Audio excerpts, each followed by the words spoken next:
My name is Nyasa Williams, and you're watching Gov Historian TV.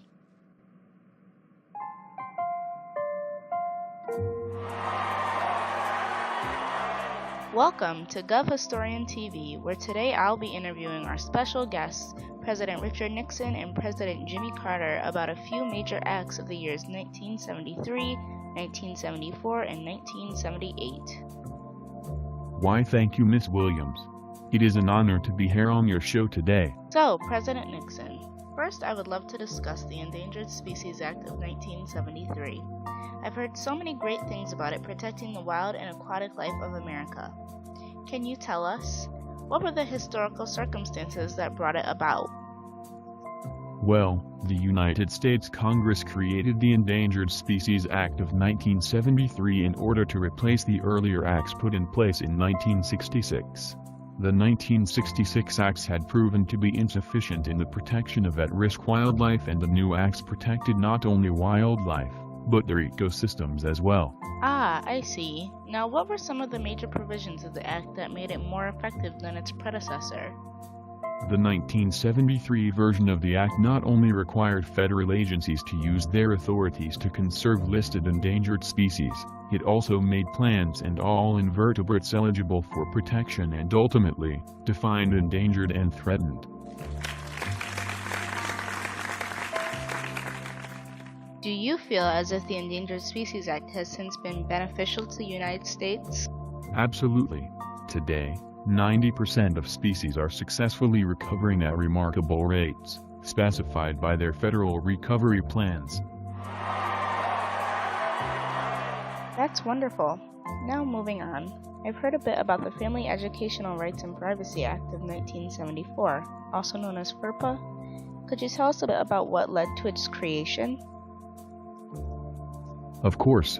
The Family Educational Rights and Privacy Act were created in order to protect the privacy of student education records. Its provisions gave parents the right to review student education records, the right to request accurate records when they seem to be misleading or inaccurate, and gave all permission to the parent for their child's information to be released by the school to anyone. FERPA only applies to schools that are federally funded by the U.S. Department of Education. Today, FERPA is still very effective and is taken very seriously on a federal level. Thank you, President Nixon. It was a pleasure having you here today. We'll be right back with President Jimmy Carter after these short messages.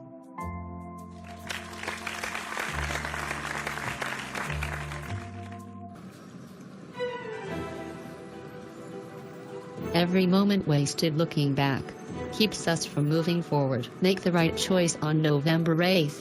Vote me. Vote Hillary. Come on down to eat at George's Diner. We're open every day 11 to 11 and are currently hiring. Located at 123 North Capitol Street, call us at 555-5567. We deliver. Hi, I'm Carla Green, and you can watch my show, The Carla Green Cooking Through Time Show, every weekday at 3 p.m. Central, here on the one and only Gov Historian TV.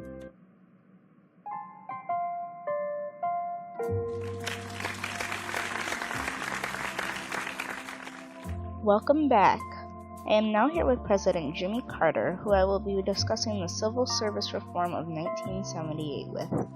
Once again, thank you so much, Mr. Carter, for being on the show. My pleasure, Miss Williams. Thank you for inviting me. So, President Carter, why don't you tell us a little bit about the Civil Service Reform Act and its importance? The Civil Service Reform of 1978 was partly in response to the Watergate scandal. It completely did away with the United States Civil Service Commission and distributed its functions amongst three new groups, including the Office of Personnel Management, the Merit Systems Protection Board, and the Federal Labor Relations Authority. The Act overall governs federal employee labor relations. What were some of the key provisions of the Act? Some of the key provisions included pay for performance, recruitment of qualified individuals from reliable sources, and all employees and applicants should receive fair and equitable treatment. Do you feel as if the Act was successful? Yes, indeed. The Civil Service Reform Act was highly anticipated at its time of establishment and is viewed as one of the most triumphant domestic policies in America. That's great to know. Well, folks, that's all the time we have today. Thanks for watching, and tune in next week for another segment of Gov Historian TV. Good night, everyone.